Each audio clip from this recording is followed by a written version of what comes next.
Hey friends! Have you ever wondered, why do some people take massive risks so confidently, while others hesitate over the smallest decisions? What makes one person take bold life-changing steps without blinking, and another freeze with doubt at every turn? Is risk-taking some inborn talent, gifted only to a select few, or is it a skill anyone can learn? Risk? It's that unavoidable piece of life we all have to face, whether we like it or not. But here's the real question. What's the right way to take risks? Is it just about luck? Or is there some science behind it? If there's truly an art to this, then can we learn it too, and start making our biggest life decisions without fear? Today, we're diving into a book that unlocks the science behind risk-taking, The Art of Risk. But this book isn't just about theory, it's a whole new mindset. It teaches us how to manage fear, take calculated risks, and achieve extraordinary success in life. Because here's the truth. Risk-taking isn't just for daredevils and thrill-seekers. It's a critical skill anyone can develop. Whether you're in business, trying to grow in your career, or aiming to make bold decisions in your personal life, learning how to take the right risks is non-negotiable. But remember, there's a huge difference between smart risks and foolish ones. And this book shows us exactly how our brain decides which one we're facing. It explores how our past experiences, thought patterns, and personality shape the way we handle risk. One of the most powerful takeaways from the book is this: fear is always the biggest obstacle between you and taking a bold risk. But here's the twist. Successful risk-takers aren't fearless. They've just learned how to manage fear. Taking a risk doesn't mean jumping blindly. It means understanding your fear, getting clear on your goals, and then creating a smart strategy to navigate through. So if you're ready to become bold and confident, if you want to be among those rare people who chase their biggest dreams without freezing in fear, then this content is for you.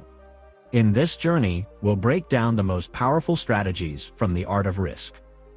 These lessons will help you build the right balance of risk-taking and show you how to manage fear so you can succeed in life. Let's begin this exciting ride and learn the real art of risk. Chapter 1. Your brain on risk. Ever noticed how some people don't even flinch at jumping off cliffs, riding motorcycles at lightning speed, or investing millions into a business, while others get anxious about the smallest uncertainties? Why does this happen? Is it just personality differences, or is there some deeper science behind it? This chapter reveals something surprising. Risk-taking is not about luck or bravado. It's a deep, wired biological process that takes place inside the brain. Whenever we face a risky situation, our brain kicks into high gear and starts calculating. Is this risk safe? Will the outcome be positive? Can I handle failure? And then, our body responds according to that mental calculation. But here's what's fascinating. Not everyone's brain processes risk the same way. Some people are naturally wired to take more risks, while others are more cautious. Why? Because the root lies deep in how our brain systems work. Whenever we're faced with a risky decision, our brain relies on three major systems. The amygdala. This is the alarm system. When it senses danger, it screams, "Stop. This could be dangerous." So if you're standing on a cliff edge feeling dizzy or hesitating before starting a new business, your amygdala is doing its job. The prefrontal cortex. This is your logic center. It evaluates the situation logically based on past experiences, your goals, and the potential rewards. If it determines the risk is worth it, it sends a signal to proceed. The dopamine system, known as the feel-good chemical. Dopamine makes you crave excitement and rewards. Every time you take a successful risk, dopamine gives you that, "Yes, that felt amazing. Let's do it again" boost. That's why some people keep chasing the thrill of risk. They're driven by that dopamine hit. But beware, dopamine isn't always your friend. Sometimes it can push people toward reckless choices like gambling, street racing, or dangerous stunts. This happens when the dopamine system is overactive, causing people to seek high-risk situations repeatedly, even when failure is likely. Now, here's the big question. Can risk-taking be controlled? Absolutely. If you understand these three brain systems, you can learn how to manage fear, improve logical thinking, control your dopamine drive. This chapter sends a powerful message. Risk-taking is not a random talent. It's a biological and psychological process you can understand and master. Smart risk-takers create a balance between instincts, experience, and logic. They don't jump blindly, but they also don't miss opportunities out of fear. So the next time you're facing a big decision, ask yourself, is it my amygdala that's stopping me? Is my prefrontal cortex analyzing this correctly? Is my dopamine system pushing me toward thrill or reward? When you understand this inner formula, you can handle any risk with clarity and chase even your biggest dreams. Risk is an art, and yes, it can be mastered. Chapter 2. The myth of fearlessness. Ever seen people jump from heights, race at crazy speeds, or invest millions into bold ideas without flinching? You might think, wow, they must be fearless. But are they really? Let's break this myth. There's no such thing as a completely fearless person. Even the bravest people feel fear. The difference is, they've learned to manage it. Every time you face a risky situation, your brain switches to alert mode. Your heartbeat speeds up, your palms sweat, and your mind says, stop. This might be dangerous. That's your biological survival system kicking in, designed to protect you from danger. This ancient system has kept humans safe for thousands of years. But in today's world, danger doesn't just come from wild animals or deep jungles. It comes from career decisions, public speaking, financial risks, or relationship choices. Yet, your brain still reacts with the same panic. So how do the world's greatest risk-takers move forward despite this fear? Because they don't ignore fear, they understand it, they embrace it, and then they turn that fear into power. That's the real mindset shift. It's what separates ordinary people from extraordinary ones. Chapter 2. Managing Fear, the Art of Growth. When a professional skydiver jumps from thousands of feet in the air, even he feels fear. When an entrepreneur starts their first startup, they too feel the fear of failure. But the difference is, they don't let that fear take control. They understand that fear is just a signal.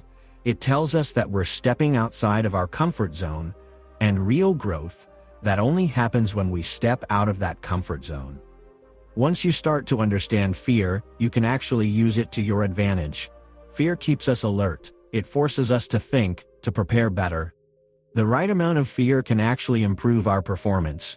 But if fear gets too intense, it can paralyze us. It stops us from making decisions. It locks us inside a limiting box. That's why it's not about suppressing fear. It's about managing it.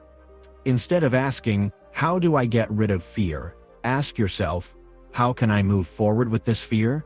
The world's best leaders, athletes, and artists, they don't eliminate fear. They make it their friend. So next time you feel nervous before making a risky decision, don't see it as a weakness. It's a signal that you're pushing your limits. Feeling fear is not wrong, but losing an opportunity because of fear, that's the real mistake. Fearlessness is a myth, but fear management is an art. That's the biggest lesson of this chapter. If you master this art, no fear can stop you from reaching your dream life. Chapter 3. The Risk Ladder. Have you ever wondered, why do some people take action fearlessly in risky situations, while others hesitate and back off? Imagine two friends standing on the edge of a cliff. One is ready to jump without a second thought, while the other feels anxious and takes a step back. Or think of two entrepreneurs. One charges forward, while the other gets stuck overthinking. Why? Because everyone has a different risk-taking level, and it's not fixed. It works like a ladder. Every time we take a small risk and succeed, our brain becomes more prepared for bigger risks. But when we keep avoiding risk, our confidence goes down. Eventually, we even start fearing small decisions.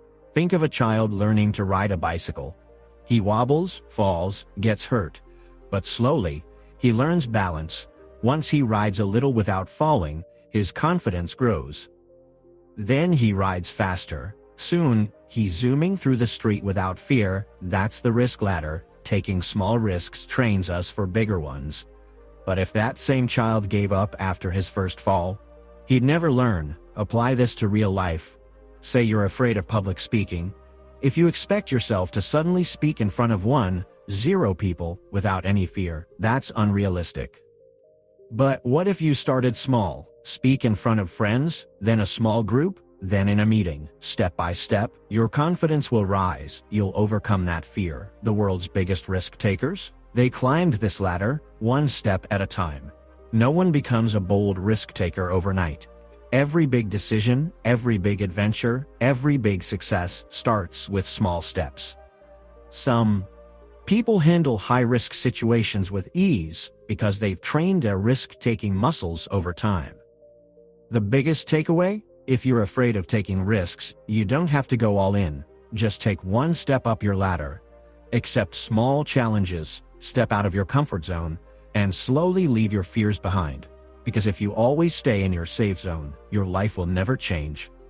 But if you build your risk-taking ability slowly and consistently, you'll achieve things you once thought were impossible. Risk is like a ladder. Small steps can take you to great heights. The real question is, are you ready to take that first step? Chapter 4. The Hidden Power of Intuition. Imagine a soldier sensing danger before a single bullet is fired. That's not magic, it's intuition in action. So what exactly is intuition, and how does it work? Every time we face a new experience, our brain quietly stores that information. All those past experiences, patterns, and emotional memories don't just fade away. They settle into the unconscious mind. When we're placed in a risky or urgent situation, our brain doesn't have time to calculate everything logically. Instead, it rapidly scans all our stored experiences and sends us a quick signal. This is right, or this is wrong. That quick signal, that's intuition. Let's break this down with a simple example. Suppose you're in a new city, walking alone at night. Two roads lie ahead. One is brightly lit and clean, the other is dark and eerily silent. Almost without thinking, you feel drawn to the lit path. Why? Because your brain remembers stories you heard as a child, maybe movies you watched, or a time you were scared in the dark. It's all combined to form a pattern that says, dark equals danger. That gut feeling, without overthinking, is your intuition kicking in. The same applies in high-stakes situations. A seasoned poker player might just glance at an opponent and sense whether they're bluffing or not. They don't see the cards, they read the moment. Or take a stock market trader who can predict whether a company's shares will rise or fall just from a shift in news or tone of conversation. Athletes, too, often make split-second decisions that lead to success. None of this comes from guessing. It comes from years of stored, repeated experiences that form their intuitive judgment. But here's the catch: not all intuition is accurate. Sometimes, our brain misreads patterns based on outdated or biased experiences. That's why Kayt Sukel emphasizes two key ways to sharpen intuition. Expose yourself to more diverse and challenging experiences. Cross-check your intuitive signals with logic and data. Don't rely blindly on intuition, especially when the stakes are high. Instead, balance it with conscious thinking. The real power of intuition shines in fast-paced moments, when there's no time for deep analysis. Our conscious mind may freeze, but our intuitive mind is always ready. That's why experienced professionals, whether doctors, pilots, or entrepreneurs, often make better decisions under pressure. They've trained their intuition over years. Lesson of this chapter: intuition can be a superpower, but it isn't magic, it's trainable. The more you open yourself to new situations, learn from mistakes, and stay curious, the sharper your intuition will become. And once your intuitive sense gets strong, you'll be able to make bold, accurate decisions, even in the riskiest of moments. So the question is, are you ready to unlock your intuition? Chapter 5. The Risk-Taking Personality. Ever wonder why some people are ready to jump off cliffs, launch startups, or quit stable jobs for a dream, while others hesitate to take even small chances? Why are some wired to chase risk and others wired to avoid it? Risk-taking isn't just a random behavior. It's actually a deeply rooted part of our personality. But here's what most people miss: this risk personality isn't fixed. It's shaped by our biology, psychology, and past experiences. Some people are naturally more drawn to excitement because their brains have a highly active dopamine system. Dopamine is the reward chemical in our brain, and when it's in full swing, we crave novelty, adventure, and even uncertainty. That's why certain people find thrill in extreme sports, gambling, or high-stakes business moves. Their brains are always searching for what's new, what's exciting. Meanwhile, others are more cautious, not because they're weak or boring, but because their brains are wired to avoid potential harm. They prefer stability, safety, and thoughtful analysis. For them, risk isn't fun, it's stressful. Risk-taking personalities generally fall into three broad types. High-risk takers, these are the go-getters. They love exploring the unknown and thrive in uncertainty. They're bold, spontaneous, and often become entrepreneurs, athletes, or adventurers. Moderate risk-takers, these folks calculate before they leap. They're open to risks, but only after weighing the pros and cons. When needed, they can take big steps, but they're not reckless. Low-risk takers, these people value stability and predictability. They prefer slow, steady progress and feel uncomfortable with big changes or uncertain outcomes. Now comes the big question: can you change your risk personality? According to Kayt Sukel, yes, absolutely. Risk-taking isn't a fixed trait, it can evolve. If someone is a low-risk taker, they can gradually increase their comfort with uncertainty by taking small, manageable risks. For instance, trying a new hobby, speaking up in meetings, or traveling solo. With each successful experience, the brain starts seeing risk as less threatening. Similarly, high-risk takers need to learn control. Not every leap is worth it. They must ask themselves, is this risk necessary? What's the potential downside? Learning to pace their boldness helps them avoid unnecessary losses. Understanding your personal risk profile is a powerful tool. If you know your tendency, you can challenge it or refine it. If you're overly cautious, you can learn to step out of your comfort zone. If you're overly daring, you can learn to pause and think before acting. Lesson of this chapter: risk-taking isn't about being wild or reckless. It's about knowing yourself. The most successful people aren't fearless. They're self-aware. They know when to leap and when to step back. So, are you ready to explore your own risk personality? Are you willing to grow out of your comfort zone and become a smarter, more balanced decision maker? Because remember, real success often lies just beyond the safe zone. Chapter 6. The Power of Intuition and the Risk-Taking Personality. When a soldier senses an unknown danger before it even appears, that's the power of intuition. But the question is, how does this intuition actually work? Whenever we go through a new experience, our brain stores it deep within. These stored patterns and pieces of information get deposited into our unconscious mind. Later, when we face a risky situation, our brain rapidly scans those past experiences and sends us a quick signal, without any logical analysis, telling us, this feels right, or this doesn't feel right. That very signal is intuition. To understand this better, let's take a simple example. Imagine you're in a new city, exploring. Suddenly you see two paths. One is well lit and clean. The other is dark, deserted, and a bit spooky. Without even thinking much, your gut tells you the first path is safer. Why? Because your brain, combining past experiences and childhood stories, has built a pattern. Dark, deserted paths are usually dangerous. That's your intuition kicking in. The same thing happens in risk-taking situations. When a professional poker player senses whether the opponent has a strong hand or not, without even seeing their cards, that's intuition. When a stock market trader predicts whether a stock will rise or fall, when an athlete makes a quick, game-changing move without thinking, All of this happens thanks to the intuition developed through years of experience. The more experience you gain in any field, the sharper your intuition becomes. But here's an interesting twist: intuition is not always right. Sometimes, due to past negative experiences or wrong patterns, our brain can misjudge a situation, leading to poor decisions.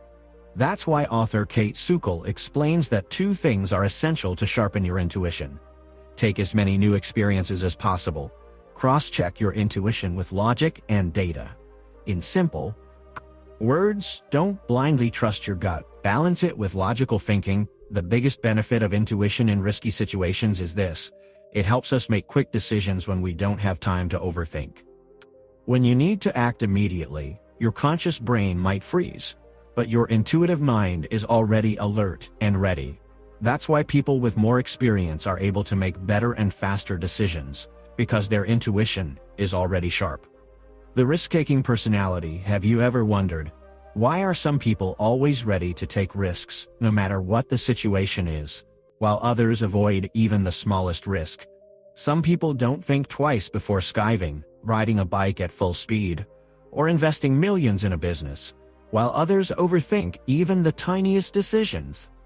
Why does this happen? Is risk-taking a habit, a learnable skill, or is it just part of one's personality? Actually, risk-taking isn't just one behavior, it's a part of your personality. Each person has a different capacity for risk, and it heavily depends on how our brain is wired. When we talk about risk-taking, it's not just a choice, it's deeply connected to our biology, psychology, and past experiences. Some people's brains have a very active dopamine system, which pulls them towards thrill and excitement. That's why they're more attracted to adventurous sports, gambling, or high-stakes business. Their mind constantly craves newness. On the other hand, some people's brains are more cautious. They prefer analyzing risks and staying safe.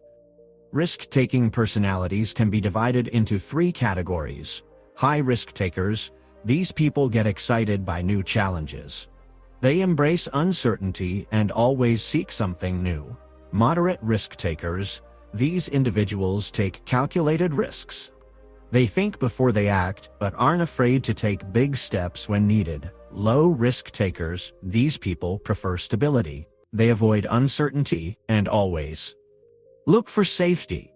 Now, here's the big question. Can a person's risk-taking personality be changed? Kayt Sukel says, yes, it's absolutely possible. Risk-taking is not a fixed trait, it can evolve. It's shaped by our habits, environment, and experiences. If someone is a natural low-risk taker, they can slowly build up their risk tolerance. By putting themselves into small risky situations and handling them successfully, their brain starts to see risk as normal.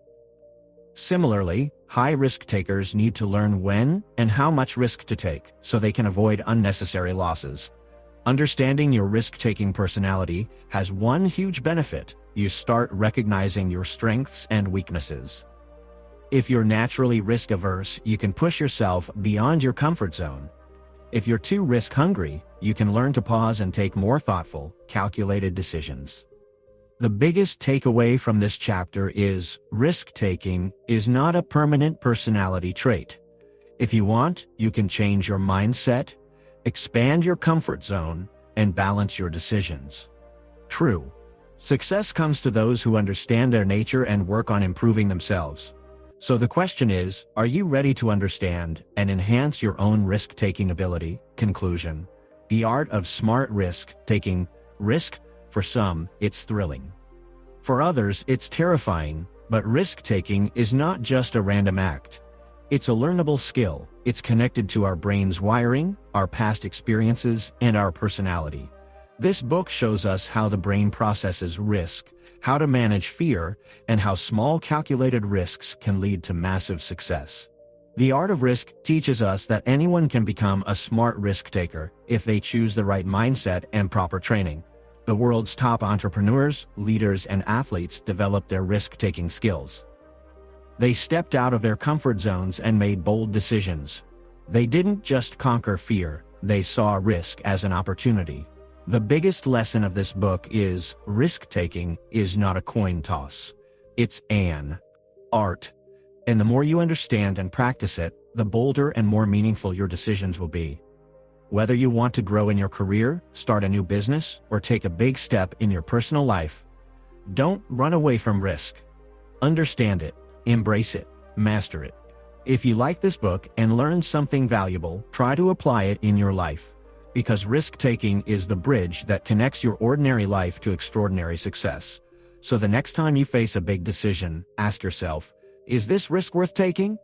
And if yes, how can I take it smartly? If you enjoyed this video, don't forget to like and share it. Subscribe to Ladder Up and hit the bell icon to get more powerful book summaries like this one. Tell us in the comments, how did you like this book? And which book summary would you like to see next? See you in the next video with a new book, a new lesson, and a new mindset. Keep learning, keep growing,